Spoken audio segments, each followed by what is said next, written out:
All right, we're on the last chapter of School Days According to Humphrey. Chapter 15, the best class in the world. Ooh, we've had a lot of chapters called worst class and worst. This one is the best class. I was on edge all morning. Everything in class was running smoothly now, and suddenly the new students of room 26 didn't seem so strange anymore. Too bad I'd be leaving so soon. I tried to shake and wiggle my worries away, but this time it didn't work. I waited and waited to get the bad news, but nothing happened until after lunch when Miss Becker came in, accompanied by Richie and Gail. They were smiling, naturally, because they were happy they were getting me back. Mrs. Brisbane, your students from last year wanted to share some news with you. Do you have a minute? Miss Becker asked. Mrs. Brisbane looked surprised, but she said, sure, if you can share the news with my whole class. Miss Becker smiled. Yes, of course. She turned toward the class. Mrs. Brisbane's students from last year wanted to get a classroom pet, she told the class. Of course, they missed Humphrey and Og. So I finally made a decision. Richie and Gail, would you like to announce it? Hermit, Richie said, stepping forward. That didn't sound like my name after all. Crabs, Gail said, giggling. That didn't sound like Og's name either. What? Mrs. Brisbane looked amazed.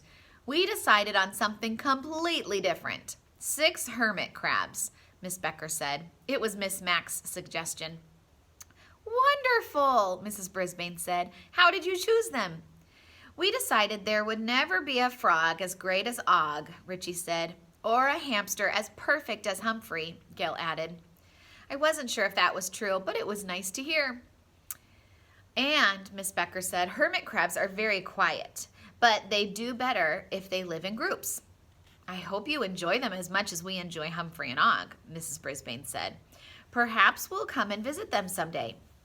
But at the end of the day, before she left, Mrs. Brisbane said, you notice it takes 6 hermit crabs to replace the 2 of you. That made me feel very, very, very good. Phew, that was a close call, Og, I told my neighbor when we were alone again. I was unsqueakably delighted that I'd be staying in room 26. After all, someone needed to keep a close eye on Kelsey to make sure she didn't have any accidents. Joey wouldn't get to hear me giggle if I weren't around. Harry's family's clock would be set back at any time. I still wanted to find out why Phoebe was so forgetful, and I wasn't sure yet whether all of Thomas's stories were real or just tall tales. I had a second surprise later that afternoon when Miss Mack appeared at the door. Are you ready? She asked. Come on in, Mrs. Brisbane said. I guess I'd been dozing when Mrs. Brisbane had announced what was going to happen. Suddenly, my classmates were arranging the spare chairs stacked in the corner and setting them next to their own chairs.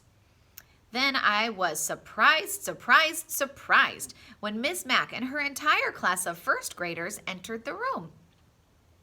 Miss Mack directed each of the first graders to sit next to an older student. The idea behind Brisbane's reading buddies is that the older children will share their favorite books with the younger children, Mrs. Brisbane told them. Any questions? A small boy who was missing both of his top front teeth raised his hand. What's over there? He asked, pointing toward the table Og and I shared. Why, that's our hamster Humphrey and our frog Og, Mrs. Brisbane explained. Hi, hi, hi, I squeaked, which made most of them giggle. Maybe you'll be in this class someday and they'll be your classroom pets, Mrs. Brisbane said. That seemed to please the first graders. It pleased me too. What pleased me even more was watching the students in my class patiently sharing books with the first graders and helping them learn to read. How on earth could I ever have thought they were the worst class in the world? The third surprise of the day came just before school was over for the day. Principal Morales stopped by for a visit. He was wearing a tie with colorful autumn leaves on it. Class, I just want to say that Mrs. Brisbane has told me that in the first few weeks, your class has improved more than any class she's ever had. Mrs. Brisbane has been teaching for a long time, so that's quite an accomplishment. Mr. Morales paused and smiled at the class. She said you've made special progress in learning to work together, he continued. So I would like to congratulate you and encourage you to keep up the good work. Every face in room 26 had a smile on it, even mine. After school, Mrs. Brisbane hummed to herself as she gathered up her papers and her purse. Fellows, this has been quite a week, hasn't it? It's the kind of week that makes me glad I'm still teaching, she said. That was nice to hear because I didn't want Mrs. Brisbane to stop teaching ever. I still have to decide who takes you home this weekend, Humphrey, she said. It will have to be a surprise. I didn't mind being surprised. The new students in room 26 who had seemed like strangers a few weeks ago all felt like friends now. That was a very nice feeling. When Aldo came into the room that night, the first thing he said was, "Hermit crabs!" He laughed so hard his mustache shook. I never would have guessed she'd pick hermit crabs. They're crustaceans, you know. No, I didn't know, I told Aldo. But it doesn't matter whether they're crustaceans or primates or amphibians. They're classroom pets, and I'll bet they'll do a very good job. Of course, I couldn't resist the temptation to pay a visit to room 18 after Aldo's car had pulled out of the parking lot that night. But as I slid under the door of Miss Becker's classroom, I was a little nervous. What if hermit crabs were as unfriendly as George? Oh, I looked at the table by the windows, but there were only stacks of folders there. An eerie glow from another wall caught my attention, and there on a table was a large aquarium with a small light on it. I inched closer and looked up at the unsqueakably odd sight of the hermit crabs. They weren't golden and furry like me, and they weren't green and googly-eyed like Og. They were pinkish and shiny and had pinchers that I wouldn't like to come in contact with. But I have to admit, they were interesting. Welcome to Longfellow School, I said, even though they probably couldn't understand me. I hope you know that you're in one of the best classes in the world. They just kept wiggling, so I continued. And I'm in one of the other best classes in the world.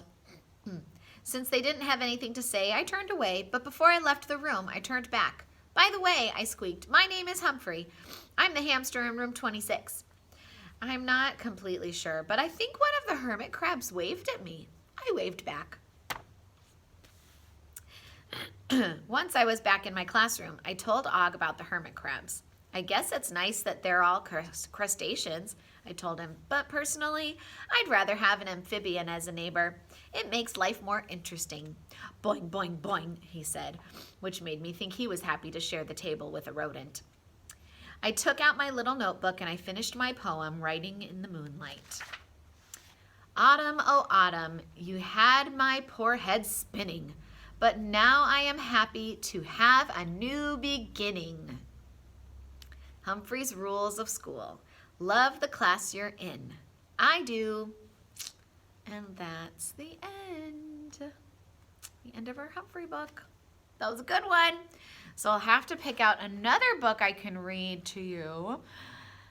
We'll have to see what's going to be next. Bye.